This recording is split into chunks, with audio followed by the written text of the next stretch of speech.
Today on MTG Unpacked, we're getting stuck into the new commander deck for Outlaws of Thunder Junction, Grand Larceny. So this is a black, green, blue deck, also known as the Sultai color combo. So let's check it out here. So the commander is Gonti, Canny Acquisitor. We've got our collector booster sample pack, 100 card deck with 10 new cards. Deck box, 10 double-sided tokens, life wheel, strategy, insert, and reference card. So let's get to ripping here. So what are we saying here? Grand Theft Desperado, okay. And we've got a convenient handle here. So let's check out what this is all about. So in here we have our deck. There's also some punch outs in here, and looks like we've got a flyer. We'll take a look at that shortly, and some more punch outs here. And then in the black envelope we have a whole bunch of stuff. So we have a life wheel here. So this one we go up to 20 on one side and 40 on the other side.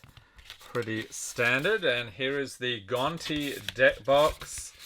So just a pretty flimsy cardboard thing, but it does the job. And now we'll get stuck into our collector booster sample pack. So these are supposed to whet your appetite for the actual collector boosters. If you missed our opening of those, link in the corner, check it out. Had some spicy pulls. So we can discover the coolest cards apparently. We've got Lila Undefeated Slick Shot. So this is a borderless art, or extended actually, this one. And we have Tyrant Scorn in foil. Okay, so nothing terribly exciting there. You will get different cards to what I have. And let's take a look at the flyer here. We'll learn about Gonti Canny Acquisitor.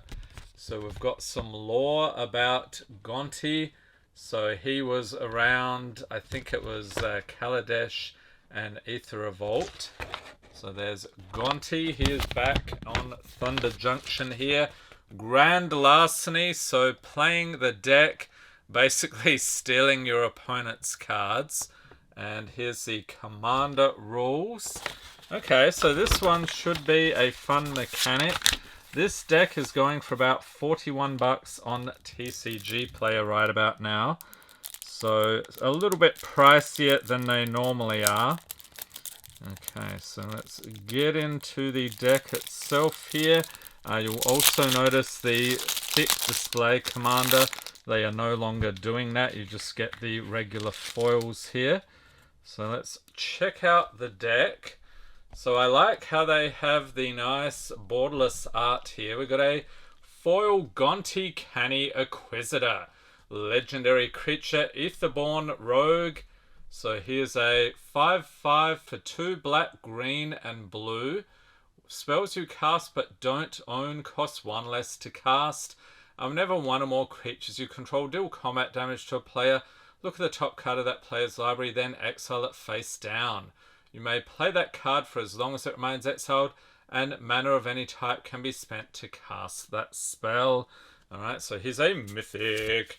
We've got Felix 5 Boots. What the heck? Legendary creature Ooze Rogue. Another mythic. 5/4 for 2 black, green, and blue. Has menace and ward 2. So the ward means your opponent has to pay that to target this creature.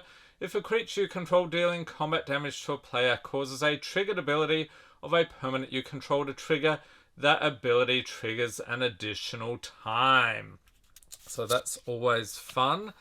Then we've got a Thieving Skydiver. Creature Merfolk Rogue, 2/1 for 1 and a blue. Has kicker X. X can't be 0, so you can pay that additional as you cast the spell. Has flying. When it enters the battlefield, if it was kicked, gain control of target artifact with mana value X or less. If that artifact is an equipment, attach it to Thieving Skydiver. Alright, so already you can steal more of your opponent's stuff. We've got Sage of the Beyond. Creature Spirit Giant, 5/5 for 5 and 2 blue. Has flying. Spells you cast from anywhere other than your hand cost 2 less to cast. Has foretell for 4 and a blue. So during your turn you may pay 2 and exile this card from your hand face down. Cast it on a later turn for its foretell cost. Then we have Ghostly Pilferer, creature spirit rogue, 2/1 for 1 and a blue. Whenever it becomes untapped, you may pay 2. If you do, draw a card. Whenever an opponent casts a spell from anywhere other than their hand, draw a card. And if you discard a card, Ghostly Pilferer can't be blocked this turn. Then we got a Diluvian Primordial, creature avatar, 5/5 for 5 and 2 blue with flying. When it enters the battlefield for each opponent, you may cast up to 1 target instant or sorcery card from that player's graveyard without paying its mana cost. If a spell cast this way would be put into a graveyard, exile it instead. Then we have Stolen Goods, sorcery for 3 and a blue. Target opponent exiles cards from the top of their library until they exile a non-land card. Until end of turn, you may cast that card without paying its mana cost. Curse of the Swine, sorcery for X and 2 blue. Exile X target creatures. For each creature exiled this way, its controller creates a 2/2 green boar creature token. And we saw that one in the previous deck. We have Dazzling Sphinx, creature Sphinx, 4/5 for 3 and 2 blue. Has flying. Whenever it deals combat damage to a player, that player exiles cards from the top of their library until they exile an instant or sorcery card. You may cast that card without paying its mana cost. Then that player puts the exiled cards that weren't cast this way on the bottom of their library in a random order. Then we've got Arcane Heist. Sorcery for 2 and 2 blue. You may cast target instant or sorcery card from an opponent's graveyard without paying its mana costs.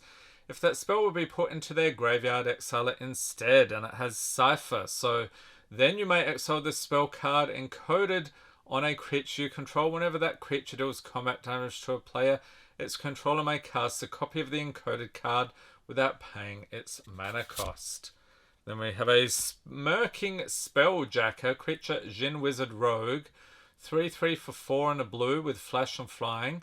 When it enters the battlefield, exile target spell an opponent controls, and whenever it attacks, if a card is exiled with it, you may cast the exiled card without paying its mana cost. Then we've got Mind's Dilation. It's a mythic enchantment for 5 and 2 blue. Whenever an opponent casts their first spell each turn, that player exiles the top card of their library. If it's a non-land card, you may cast it without paying its mana cost. Oh, Gonti! Here he is, Lord of Luxury, legendary creature, Aetherborn Rogue, 2/3 for 2 and 2 black. Has Death Touch. When Gonti enters battlefield, look at the top 4 cards of target opponent's library, exile one of them face down, and put the rest on the bottom of that library in a random order. You may cast that card for as long as it remains exiled, and mana of any type can be spent to cast that spell. Then we have Predator's Hour, sorcery for 1 and a black. Until end of turn, creatures you control gain menace, and whenever this creature deals combat damage to a player, exile the top card of that player's library face down. You may look at and play that card for as long as it remains exiled, and you may spend mana as though it were mana of any colour to cast that spell. Then we've got a Brain Stealer Dragon, creature Dragon Horror, 6/6 for 5 and 2 black.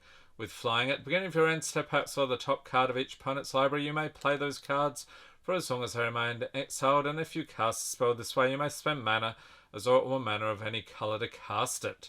Whenever a non-land permanent opponent owns enters battlefield under your control, they lose life equal to its mana value. Then we've got Cunning Rhetoric, enchantment for 2 and a black. Whenever an opponent attacks you and or one or more planeswalkers you control, exile the top card of that player's library. You may play that card for as long as it remains exiled, and you may spend mana as though it were mana of any colour to cast it. Then we've got a Thieving Amalgam, creature Ape Snake. What the heck? 6/7 for 5 and 2 black. At the beginning of each opponent's upkeep, you manifest the top card of that player's library. So that means put it onto the battlefield face down as a 2/2 creature. Turn it face up anytime for its mana cost if it's a creature card. Whenever a creature you control but don't own dies, its owner loses 2 life and you gain 2 life. Then we've got an Orochi Soul Reaver, creature Snake Ninja Rogue, 5/4 for 5 and a black. Has Ninjutsu for 3 and a black, so you pay that cost. Return an unblocked attacker you control to hand. You get to put this card onto the battlefield from your hand tapped and attacking. Whenever one or more creatures you control deal combat damage to a player, create a treasure token and manifest the top card of that player's library. So that means put it onto the battlefield face down as a 2/2 creature. Turn it face up any time for its mana cost if it's a creature card. Then we got a Thieving Varmint. Creature Varmint. Okay, that's a new creature type. 2/1 for 1 and a black. Death Touch and Lifelink. Tap, pay 1 life. Add 2 mana of any one color. Spend this mana only to cast spells you don't own. And then we have Heartless Conscription. Sorcery for 6 and 2 black. Exile all creatures. For each card exiled this way, you may play that card for as long as it remains exiled, and mana of any type can be spent to cast that spell. Exile Heartless Conscription. And we got Nashi Moon Sage's Scion, a mythic legendary creature, rat ninja, 3/2 for 1 and 2 black. Has ninjutsu for 3 and a black. Whenever Nashi deals combat damage to a player, exile the top card of each player's library.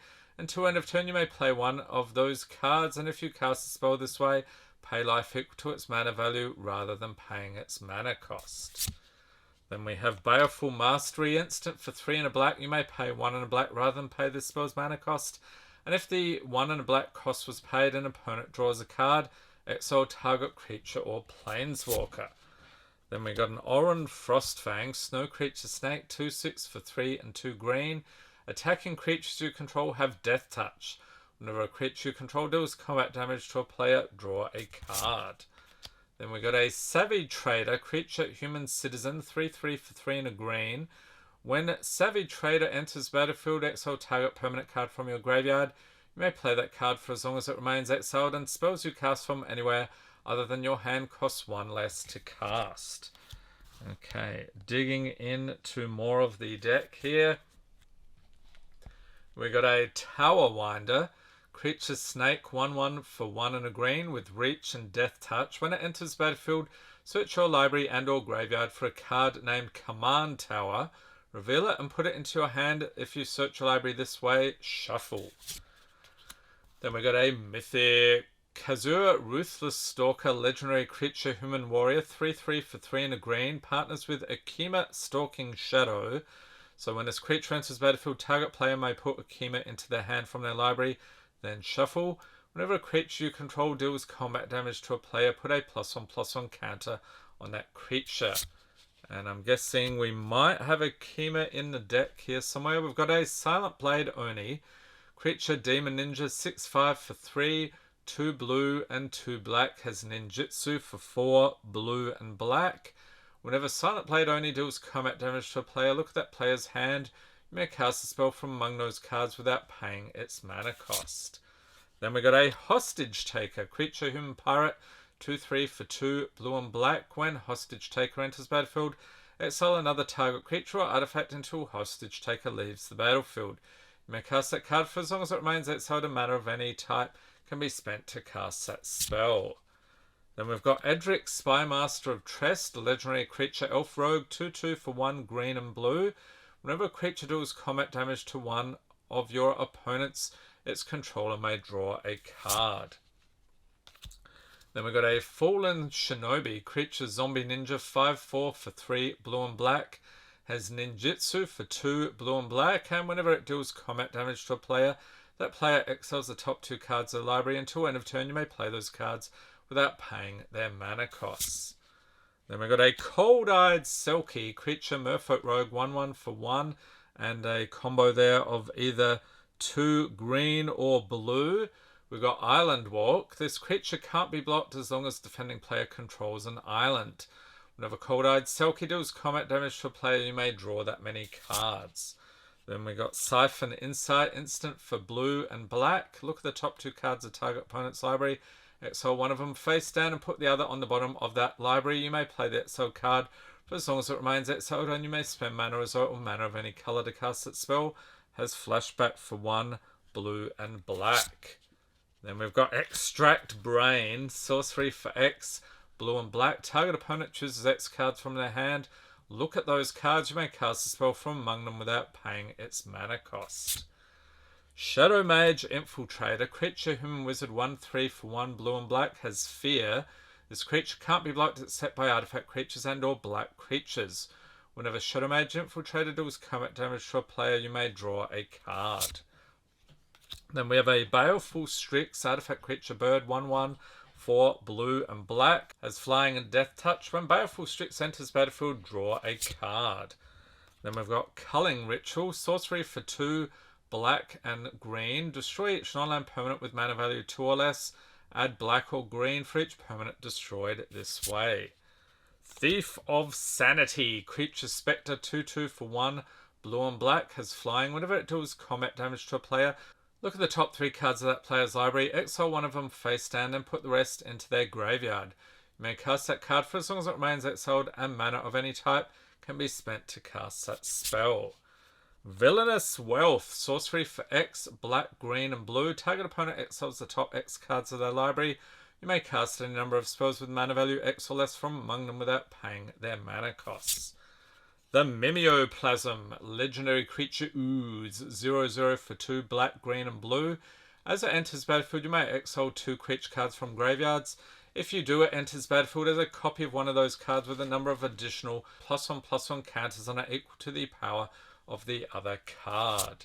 Then we've got Plasm Capture, instant for 2 green and 2 blue, counter target spell.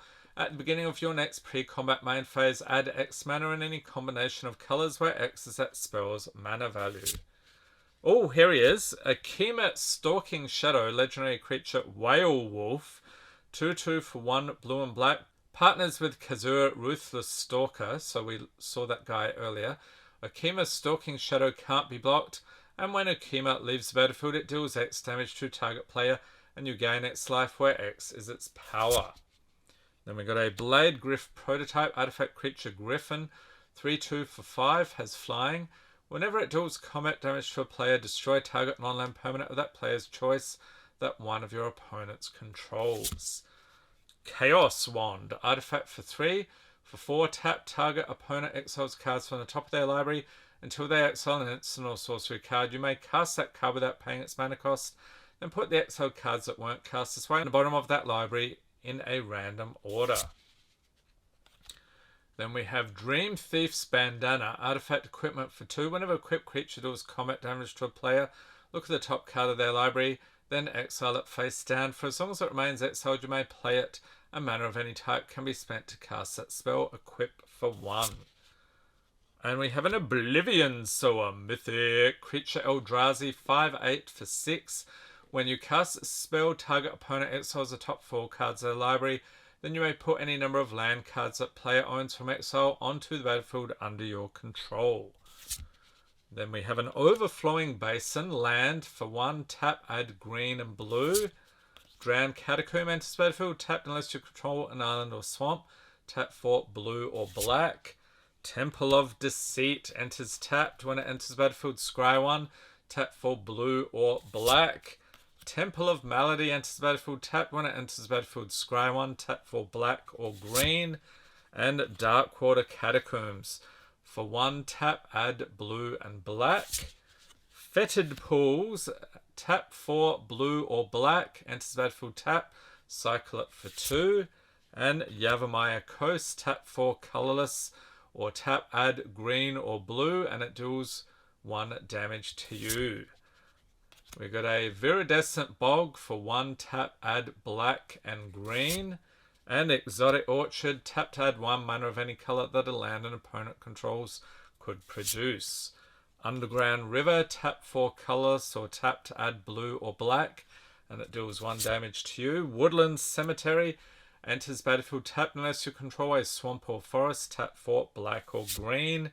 And Sunken Hollow, tap for blue or black, enters battlefield tapped unless you control 2 or more basic lands. Temple of Mystery, enters battlefield tapped.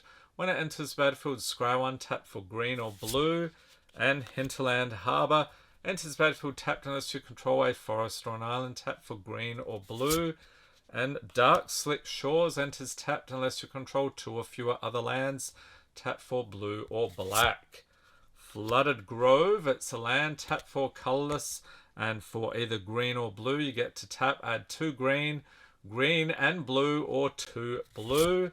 And Twilight Mire, tap 4 colorless, and for either black or green, tap add 2 black, black and green, or 2 green. Okay, so I'm guessing we have a whole bunch of lands here.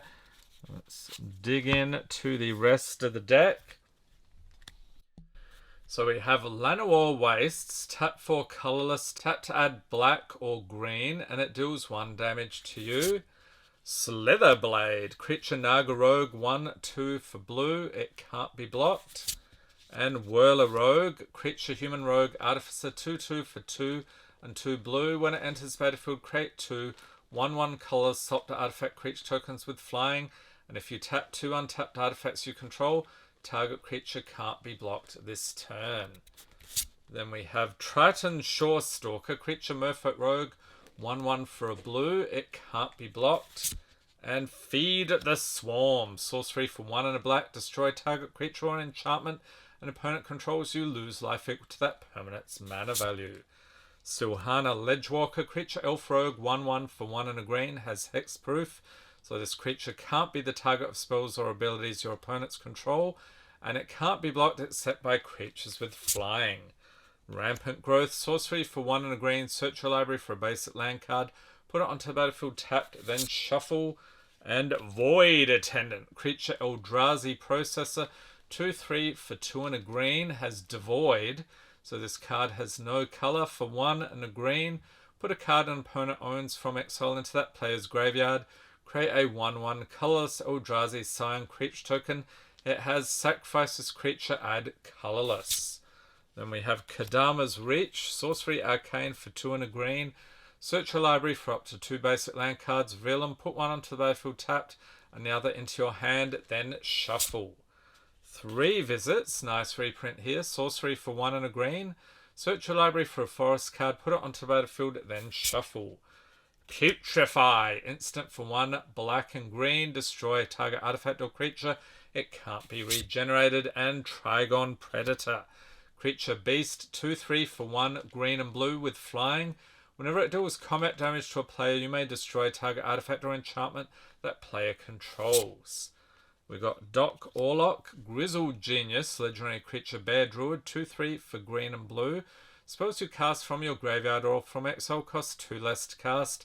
Plotting cards from your hand costs 2 less. So plot is the new mechanic in this set. We've got an Arcane Signet artifact for 2, tap to add 1 mana of any color in your commander's color identity. Dark Steel Ingot artifact for 3 with Indestructible, tap to add 1 mana of any color.